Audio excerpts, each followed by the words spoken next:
Hi, Pastor Dave here, and I want to take you on a trip down memory lane. And if you're too young to have a memory lane, don't worry about it. Hang in there. This will get good. Do you remember life before there was homeschool? Yes, it actually happened. And we were all in elementary school, and our classes were broken up into different small groups. So for reading and spelling, we had an advanced small group, and then we had an average small group, and then we had a slow small group. And it was before the time you had to be politically correct, so I was in the slow small group. A couple of days ago I found out that I was in good company. Winnie the Pooh was also in my slow group. He says of his spelling, he says, "My spelling is wobbly. It's good spelling, but it wobbles.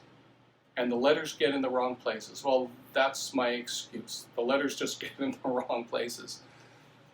Kind of like our priorities sometimes. Sometimes our priorities, they're good priorities, but they get into the wrong places. They're not racked and stacked correctly. You remember Jonah?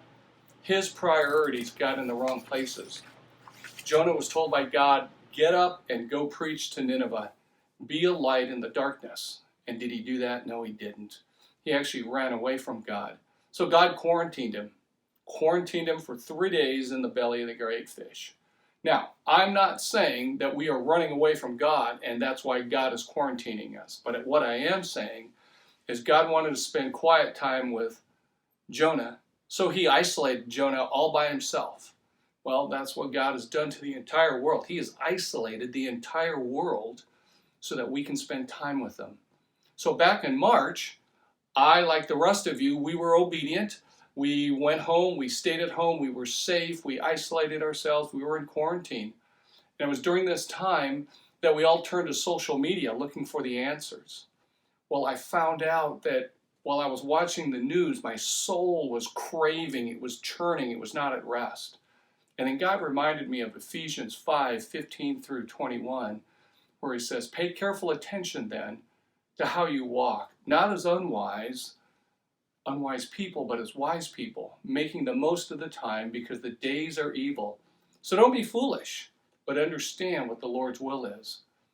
And don't get drunk with wine, which leads to reckless actions, but be filled by the Spirit, speaking to one another in psalms, hymns, and spiritual songs, singing and making music from your heart to the Lord, giving thanks always for everything to God the Father in the name of our Lord Jesus Christ, submitting to one another in the fear of Christ."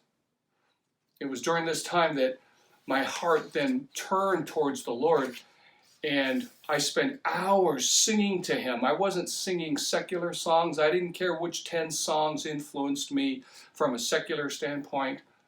I sang Christian songs that lifted my soul up to the Lord. I watched sermons that encouraged me to walk closer with him. I spent safe time with fellow believers, and together we praised him. It was during this time that my soul was satisfied. I learned that God and God alone satisfied my soul. I wasn't wobbling anymore in my priorities. I knew where my rock was. I knew who my rock was, and I put my anchor in the rock, Jesus Christ. Let me remind you of Psalm 107, verse 9. It says, He, God, satisfies the longing soul and fills the hungry soul with goodness. My soul was hungry for good news. I wanted to know that while I was being quarantined, that I was going to be safe, that somebody loved me and somebody was going to take care of me, and that somebody is Jesus Christ. So I encourage you to spend time with Jesus today. Talk to him, sing to him about his faithfulness and his goodness, and you too will know that he alone satisfies your cravings. Thank you.